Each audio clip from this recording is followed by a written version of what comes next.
Hello friends, आप सभी का स्वागत है हमारे यूट्यूब चैनल पर। लास्ट वाली वीडियो के अंदर हमने मेमोरी के टाइप के बारे में पढ़ा था। आज हम उनमें जो सबसे पहला टाइप था कैश मेमोरी, उसके बारे में हम पढ़ेंगे। तो हम लेसन को स्टार्ट कर लेते हैं। हमारा टॉपिक है आज कैश मेमोरी।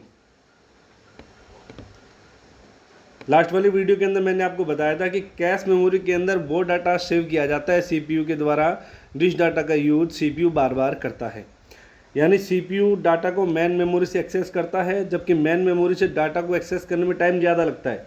तो वो डाटा जो बारी बारी में यूज में आ रहा है वो डाटा सीपीयू क्या करता है, कैश मेमोरी के अंदर स्टोर कर देता है, ताकि कैश मेमोरी से डाटा को पढ़ने में टाइम कम लगता है।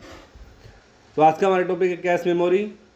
मेन मेमोरी का वह डाटा जो लगातार काम में आ रहा है उसे कैश मेमोरी में स्टोर किया जाता है, ताकि सीपीयू आसानी से कम समय में उसे एक्सेस कर ले। जबकि सीपीयू को किसी भी डाटा की आवश्यकता पड़ती है तो यह सबसे पहले कैश मेमोरी को ही चेक करता है। अगर हम सीक्वेंस की बात करें तो सीपीयू सबसे पहले कैश मेमोरी को चेक करता है, उसके बाद सीपीयू मेन मेमोरी को चेक करता है, उसके बाद सीपीयू सेकेंडरी मेमोरी को चेक करता है।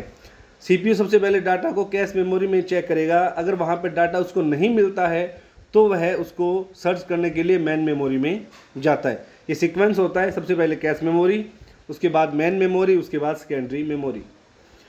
यदि डाटा कैश मेमोरी में नहीं पाया जाता है तो यह उसको मेन मेमोरी में सर्च करता है। कैश मेमोरी हमेशा सीपीयू और मेन मेमोरी के बीच में रखी जाती है।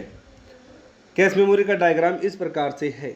आप ये डायग्राम देख सकते हो कि ये सीपीयू है और ये मेन मेमोरी है। सीपीयू और मेन मेमोरी के बीच में कैश मेमोरी को सेट किया जाता है। अब सीपीयू और कैश मेमोरी के बीच में जो डाटा का ट्रांसफ़र होता है वो बाइट्स और वर्ड के अंदर होता है, जबकि कैश मेमोरी और मेन मेमोरी के बीच में जो डाटा ट्रांसफ़र होता है वो पूरे ब्लॉक में होता है। यानी कई वर्ड्स को मिलकर एक ब्लॉक बनता है और पूरा पूरा का जो ब्लॉक है वो ही कैश मेमोरी से मेन मेमोरी के बीच ट्रांसफ़र किया जाता है। उसके बाद कैश मेमोरी सीक्वेंस में सबसे तेज़ होती है। सीक्वेंस की बात करें तो कैश, मेन और सेकेंडरी तीनों में जो सबसे तेज़ है वो कौन सी मेमोरी होती है? कैश मेमोरी होती है। कैश मेमोरी को ब्लॉक के अलग अलग सेट के रूप में व्यवस्थित किया जाता है और प्रत्येक सेट के अंदर ब्लॉक की जो संख्या है वो निश्चित होती है। कैश मेमोरी और मेन मेमोरी के बीच में जो डाटा ट्रांसफ़र होता है वो ब्लॉक के अंदर होता है और प्रत्येक ब्लॉक के अंदर जो सेट की जो संख्या है वो क्या होती है? निश्चित होती है। कितनी होती है वो आगे हम पढ़ेंगे। उसके बाद नेक्स्ट जो हमारा टॉपिक है वो है basic operation of cache memory. Normal cache memory के बारे में जानकारी। पहली है, जब भी सीपीयू को मेमोरी एक्सेस करने की ज़रूरत पड़ती है तो यह सबसे पहले कैश मेमोरी को ही एक्सेस करता है। डाटा मिलने पर वह उसे रीड कर लेता है। सीक्वेंस में सबसे पहले सीपीयू कैश मेमोरी को सर्च करता है। सेकंड है, यदि कोई शब्द या डाटा कैश मेमोरी में नहीं पाया जाता है तो उसे एक्सेस करने के लिए जो सीपीयू है वो कहाँ जाता है? मेन मेमोरी में जाता है। जब कोई डाटा मेन मेमोरी से कैश मेमोरी में स्थानांतरित किया जाता है तो उसे ब्लॉक के रूप में स्थानांतरित किया जाता है और कैश ब्लॉक का जो आकार है वो 16 शब्द का होता है। यानी 16 शब्द मिलकर एक पूरा ब्लॉक बनेगा और पूरा पूरा जो ब्लॉक है वो ही कैश मेमोरी से मेन मेमोरी के बीच ट्रांसफ़र किया जाता है। नेक्स्ट है, कैश मेमोरी के प्रदर्शन को हिट अनुपात में मापा जाता है। जो आपकी कैश मेमोरी है वो कितनी अच्छी वर्क कर रही है, उसकी परफॉर्मेंस क्या है, उसको हिट के अनुपात में या हिट रेशियो के अंदर मापा जाता है। हिट रेशियो कैसे निकाला जाता है उसका फॉर्मूला नीचे बता रखा है। Hit ratio number of case hit divide by number of searches. CPU कितनी बार डाटा को सर्च करने के लिए कैश मेमोरी में गया और कितनी बार उसको डाटा मिल गया। एग्जाम्पल मान लो कि सीपीयू डाटा को सर्च करने के लिए कैश मेमोरी में 10 बार गया और उसको 8 बार डाटा मिल चुका है, तो हिट रेशियो क्या हो गया? 80% हो चुका है। कैश मेमोरी के प्रदर्शन को हिट अनुपात में मापा जाता है। जब सीपीयू किसी डाटा को एक्सेस करने के लिए कैश मेमोरी में जाता है और वहाँ उसे वह शब्द मिल जाता है तो उसे कैश हिट कहा जाता है। अदरवाइज अगर वो डाटा उसको कैश में नहीं मिलता तो उसे कैश मिस कहा जाता है। तो कैश हिट, अगर डाटा सीपीयू को कैश मेमोरी में मिल जाएगा तो कैश हिट बोला जाएगा और डाटा अगर कैश मेमोरी में नहीं मिलेगा तो उसे कैश मिस बोला जाएगा। और हिट रेशियो निकालने का तरीका क्या है? कितनी बार डाटा सर्च करने के लिए CPU कैश मेमोरी में गया और कितनी बार उसको डाटा वहाँ पे मिल गया, वो होता है हिट रेशियो। हिट रेशियो जितना ज़्यादा होगा उतनी ही कैश मेमोरी की जो परफॉर्मेंस है वो क्या होगी, आपकी ज़्यादा होगी। नेक्स्ट टाइप है type of cache memory. Cache memory कितने प्रकार की होती है? नॉर्मल मैं आपको बता दूं कि कैश मेमोरी वैसे दो प्रकार की होती है, एक तो जो इंटरनल लगी हुई होती है वो, और एक स्पीड को बढ़ाने के लिए एक्सटर्नल बाहर से लगाई जाती है वो। सबसे पहली कैश मेमोरी है L1 लेवल 1 कैश मेमोरी, जो पहले से ही CPU में लगी हुई होती है, उसको हम बाय डिफ़ॉल्ट रजिस्टर बोलते हैं, रजिस्टर मेमोरी। यह कैश मेमोरी का पहला लेवल होता है जो प्रोसेसर के अंदर ही मौजूद होता है। प्रोसेसर यहाँ पे CPU को बोला जाएगा। तो कैश मेमोरी का वो लेवल या वो कैश मेमोरी जो CPU के अंदर ही मौजूद होती है उसे क्या बोलते हैं, लेवल 1 कैश मेमोरी, या रजिस्टर भी आप उसे कह सकते हो। यह प्रोसेसर के हर कोर के अंदर अलग से थोड़ी मात्रा में मौजूद होती है। कोर यहाँ पे CPU को ही बोला जाता है। तो प्रत्येक CPU के अंदर ये कुछ मात्रा के अंदर, कुछ साइज़ के अंदर ये पहले से ही स्टोर होती है। कौन सी मेमोरी? L1 मेमोरी, आप कह सकते हो कि रजिस्टर मेमोरी। इस मेमोरी का जो आकार है वो 2 KB से 64 KB तक होता है। एक CPU कोर का एक CPU प्रोसेसर ही होता है। कोर यानी एक CPU प्रोसेसर। पुराने दिनों में एक प्रोसेसर में एक ही कोर होता था, यानी एक कोर कह दो या एक CPU कह दो या एक प्रोसेसर कह दो, सारा एक ही बात है। तो लेवल 1 कैश मेमोरी वो होती है जो पहले से ही CPU के अंदर मौजूद होती है, उसको बोलते हैं रजिस्टर मेमोरी, और उसका साइज़ क्या होता है, 2 KB से 64 KB तक। अब हम CPU कोर के बारे में कुछ पढ़ लेते हैं। Type of CPU core.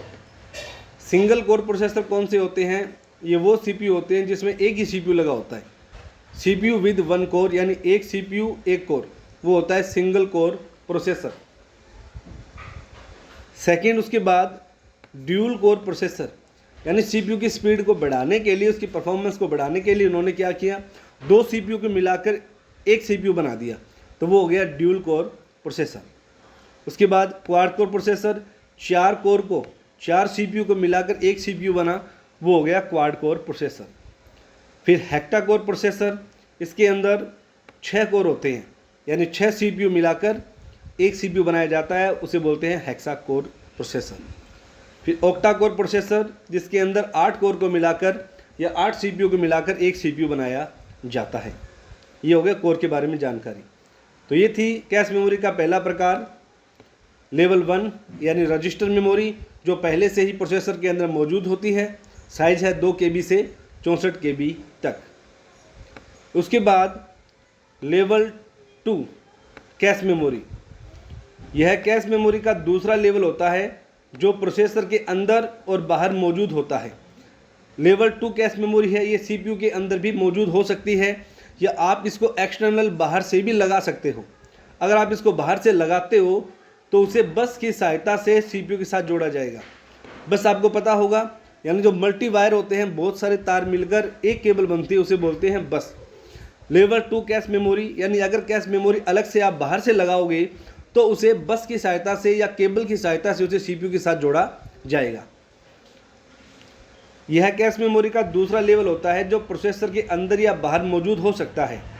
यदि कोर के अंदर नहीं है, यानी अगर आप इसको बाहर से लगा रहे हो तो उसे बाहर की तरफ सेट करके 2 कोर के बीच साझा किया जाता है। 2 कोर यानी 2 CPU के लिए एक आपको कैश मेमोरी अलग से लगानी पड़ेगी। और इस कैश मेमोरी का साइज़ क्या होगा? इसका साइज़ होगा 256 KB से 512 KB तक, यानी 2 CPU के लिए आपको एक कैश मेमोरी अलग से ऐड करनी पड़ेगी। साइज़ है 256 KB से 512 KB तक।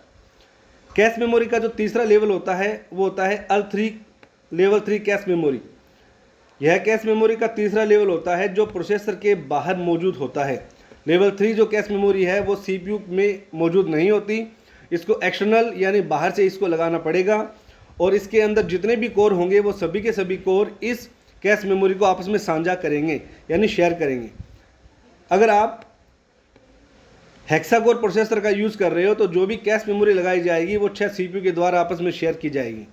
अगर आप क्वाड कोर का यूज़ कर रहे हो तो 4 CPU के द्वारा उस कैश मेमोरी को आपस में सर्च या शेयर किया जाएगा।